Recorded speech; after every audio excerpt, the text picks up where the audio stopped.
প্রিয় উপস্থিতি, মহান আল্লাহ রাব্বুল আলামিনের দরবারে শুকরিয়া আদায় করি যে মহান রাব্বুল আলামিন আমাদেরকে দীর্ঘ 20 বছর পর এবং প্রায় 1 যুগেরও বেশি সময় পর উন্মুক্ত ময়দানে আমাদের একত্র হওয়ার সুযোগ করে দিয়েছেন। এজন্য বলি আলহামদুলিল্লাহ। দরুদ ও তাসলিম পেশ করি বিশ্ব মানবতার মুক্তির দূত, যার আনিত আদর্শ বাস্তবায়নের জন্যই টেকনাফ থেকে তেতুলিয়া, রূপসা থেকে পাথুরিয়া ছাত্র শিবির এবং জামাত ইসলামী কাজ করে যাচ্ছে।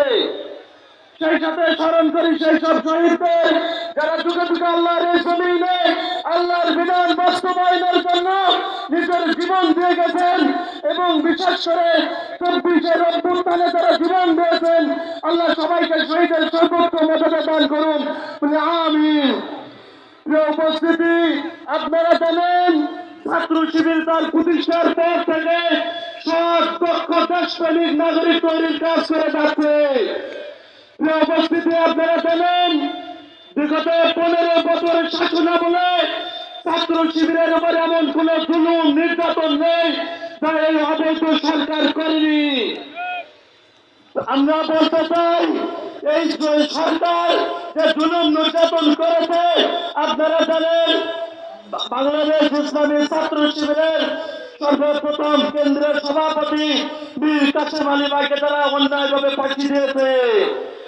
উপস্থিতি, আমরা বলতে চাই তারা আমাদেরকে নিষিদ্ধ করতে চেয়েছিল, কিন্তু আজকে তারা নিষিদ্ধ হয়েছে।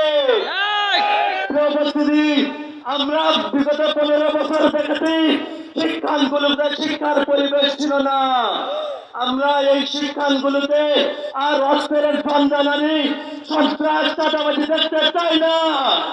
আমরা চাই এই ছাত্র ক্যাম্পাসগুলোতে শিক্ষার সুন্দর পরিবেশ তৈরি করতে।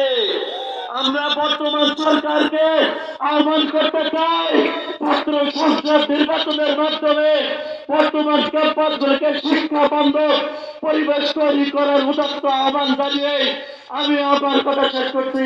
আসসালামু আলাইকুম।